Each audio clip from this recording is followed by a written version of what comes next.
I've been reading both The Dead Avocado by Elaine Dundee and Eat Your Mind, which is the Kathy Acker biography. And I'm thinking this afternoon I want to read The Dead Avocado. I'm just not really in the mood for nonfiction right now.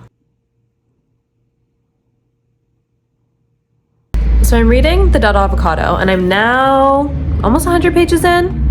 I'm 82 pages in. And it reminds me so much of Sex and Rage by Eve Babbitt, but also Black Swans by Eve Babbitt. Basically just like all of her writing. They're both very kind of frivolous and they're about love and affairs and women running around and having a fun time. I just never hear anybody talk about The Dead Avocado. And I guess that's kind of because it's an NYRB book. So from what I understand, NYRB publishes books that have been out of print for a while. And so maybe that's why I never hear anybody talk about this book ever. The only reason I ever found this book was I was just looking on the NYRB website and I thought the name was really funny. And then I also just loved the cover. It's so cute. So I kind of just took a chance on it. And yeah, it's crazy. It is so much like just everything that Eve Babbitt has written. So if you're a fan of Eve Babbitt, then I think you would really like The Dead Avocado by Elaine Dundee. I also think if you liked both of these books, you'd probably also like Lucia Berlin's writing. She wrote A Manual for Cleaning Women. I feel like Joan Didion would be on maybe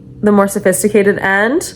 Then you would have Lucia Berlin, then Elaine Dundee, and then Eve Babbitt. But I think if you like one of them, you would like all of them. Anyway, I'm done reading for the day. I'm going to get changed and I'm gonna go to a friend's for a drink. And then I think we might go for dinner. Yeah. I did a very unexpected closet clean out today. A lot of these are just gonna be donated and then some of them I might sell on Facebook Marketplace. But yeah, it feels really good to be just offloading things I never wear. You have the best little face. They're getting shaved on Monday. Whoa. Not now.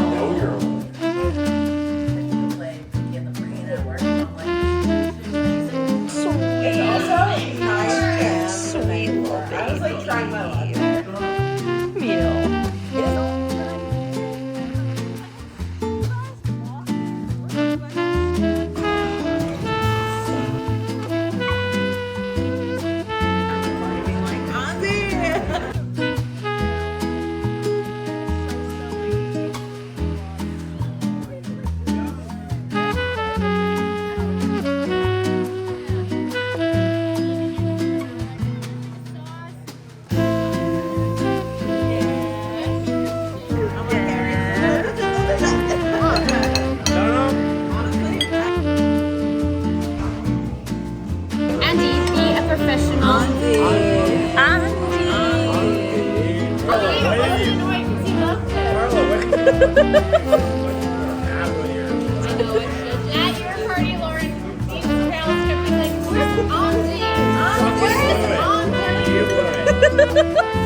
I'm on the floor because I was just organizing some books that I'm gonna have. Oh, there's a huge piece of gross linty hair on my couch. That's disgusting. I'll vacuum that later. I'm on the ground because I was organizing some books that I'm gonna be putting in a TikTok tomorrow, kind of like a video where I recommend books based on other books that you may have enjoyed. So for example, if you liked The Guest by Emma Cline, then you should read Creep. But it's just Emma Van Straten. Yeah, by Emma Van Straten. Lately, I've just been finding I'm not as excited about posting on TikTok as I once was. I really love posting on YouTube, and I think it's because it's long form content, so it feels like I get to be a little bit more creative with the editing. Just everything about it just feels like making a little movie every week, and that's really fun. And I get to have more of a story, and then also just engaging with you guys. I find a little bit more enjoyable, or maybe just it's just different. Like I feel bad because I got my start on TikTok, posting book recommendations on TikTok. I felt like I built this really fun community of people on TikTok, and maybe it's because I kind of slowly started moving a little bit away from just talking about books that I started attracting some other people to that account. Or I also think the book talk that existed when I started making videos has disappeared a little bit. Like a lot of the people that were making videos when I started on book talk aren't really making videos anymore. And like the people that I became friends with, they post, but not as frequently as they once did. Like they've kind of moved along with other careers and they're just doing other things. So yeah, I just feel like a lot of the conversations that I have with people on TikTok, like it's not even a conversation. It's just people asking me like, where did you get that bag, or where did you get those shoes? And it's all very like consumerist driven, and it doesn't feel fun for me. Like when I make a video that's just about books, but then someone ends up commenting, and this is fine. Like I completely understand why people do this, because I'm guilty of it too. Like we all do it. But yeah, I'll make a video about books and then inevitably like 4 people are like, where's the link to the earrings that you're wearing? And I'm like, that's not what this is about. Like I wanted to talk about books, but I also get it. Like you see the shiny thing in the video, you want to know where the shiny thing is from. So I think all of this is just to say that I really appreciate you guys on YouTube a lot, because I just feel like I recognize those of you that comment often, and I appreciate you guys like coming back time and time again and engaging with me and like wanting to build a rapport. And I know I don't always respond to all of the comments. I think I am not always great at doing that. Like I get kind of fatigued by messages. Like even when people that I know message me on Instagram, I feel like it for some reason takes a lot for me to respond. I don't know why that is. It's like I want all of the comments and messages that I get on social media to be conversations that I get to have with people in person. Like if I could bump into every single one of you in the grocery store, every single one of you that comments in the grocery store, that would be like my dream way of talking to all of you. But I love when you comment, and I'm sorry that I don't always get back to you, but just know that like I read all the comments, I see all of them, and I'm very happy that you're here, because you guys on YouTube, I just think are kind of special to me. I love everyone on TikTok and I love everyone on Instagram. It just feels like maybe less of a genuine community sometimes. And so I just really appreciate you guys a lot. Yeah, I'm excited to make this video. I think it'll be fun. I think I have lots of fun suggestions. Like if you've read Elena Knows by Claudia Pinheiro, you should read. This is probably my favorite book, and I kind of forget to talk about it actually. It's a Book of Common Prayer by Joan Didion, which I never really hear people talking about, but it's a phenomenal book. And I actually might reread it soon, because I just remember reading it for the first time and being so blown away that literature could be like this. Like I didn't know. Actually, and with Play It As It Lays by Joan Didion as well, I remember just being like, oh, you can write books that don't necessarily have a plot, like they're completely character driven, and that was so mind-blowing to me. I don't know, people like to say that books with a plot are like about nothing, but I think that's what makes them interesting, is they're not about nothing, they're about people. Yeah. Okay, I'm gonna keep sorting through my books.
I've been very sniffly the last couple days, but I'm always kind of sniffly because I'm allergic to Joni. Both John and I were both allergic to her, and we noticed that in the morning and in the evening, our allergies get way worse, like around bedtime. I think it's because Joni sleeps with us. I know everyone says like keep your cat out of your bedroom if you have allergies, but she would literally trash the apartment if we tried to keep her out of the bedroom at night. So it's just something that we live with. Anyway, yeah, I've been sniffly, but I'm always kind of sniffly. But now I have a little bit of a sore throat and I'm wondering if I'm getting a cold. So I'm just eating some soup that I made last night. It's kind of like a minestrone with this chili oil, which is my favorite condiment in the entire world. It's made by this woman in Winnipeg. She owns the restaurant Shirley's. Yeah, she makes this chili crisp and it has hickory sticks in it. It is so good. I just want to eat it with everything. Like, I feel like I make meals that just revolve around this condiment, like as an excuse to eat it. But yeah, I'm just eating some soup and looking at Toronto real estate, even though I'm not planning on moving to Toronto anytime soon. I just think it's really interesting to see what houses are like in other cities. I love browsing realtor.ca for other cities, so that's what I'm up to.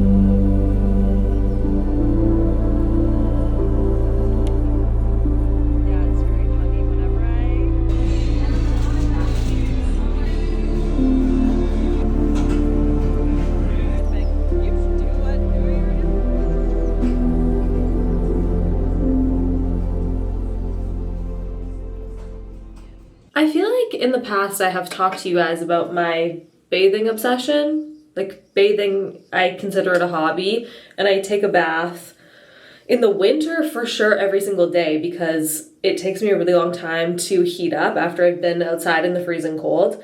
But honestly, even in the summer, if it isn't super hot out, then I will also take a bath almost every single day. And I'm not exaggerating, like this is not over dramatic. There are very few things in life that I love as much as taking a bath.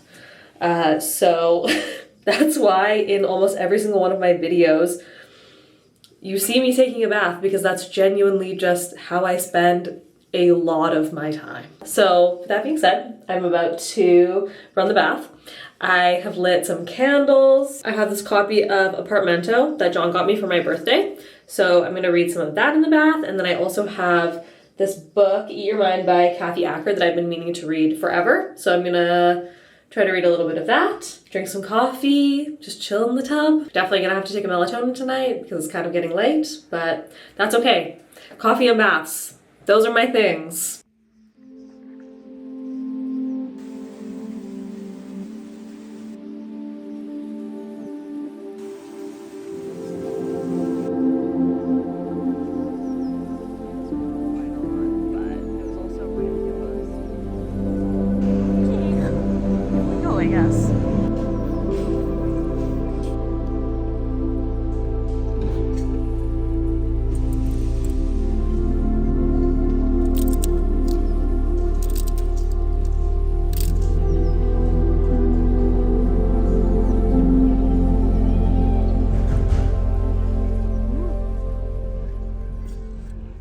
I had a very unexpectedly amazing day of thrifting.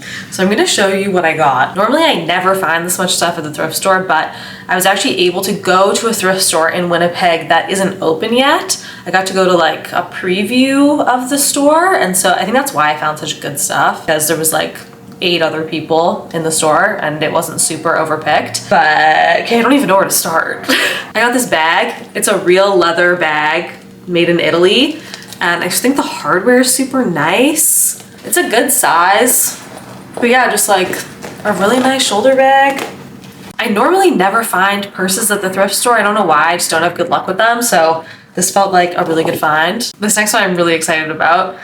It's this little, it's a short little fur coat.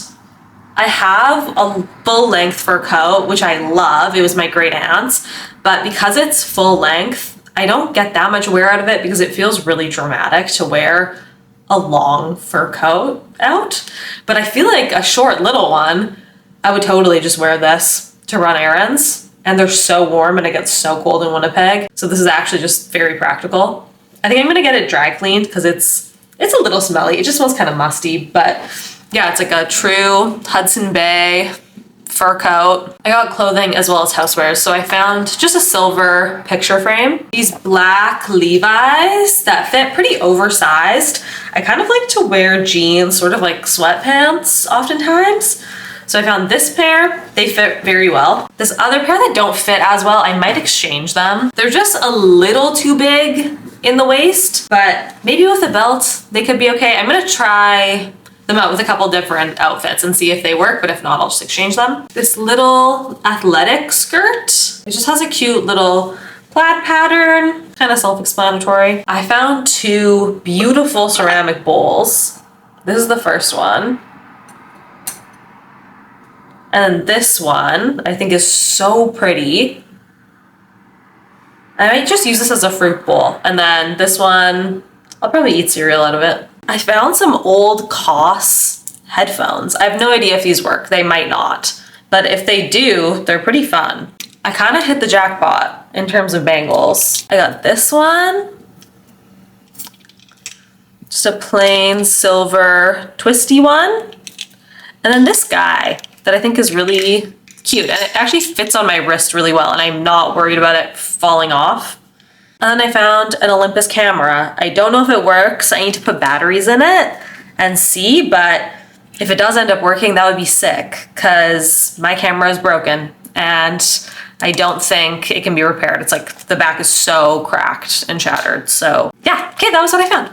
I'm thinking I will wrap the video up here, but I'll see you really soon. I'm actually going to New York next week. So yeah, surprise, going to New York just for 24 hours, essentially. No, slightly more than 24 hours. I think I have like maybe 48 hours in total there. So if you have suggestions for things to do in New York, if you only have 48 hours, I would love some advice. I don't know where I'm staying yet, but yeah, going to New York. Okay, yeah, I'll see you guys soon. Thanks for being here. Thanks for watching. Love you. Bye bye bye.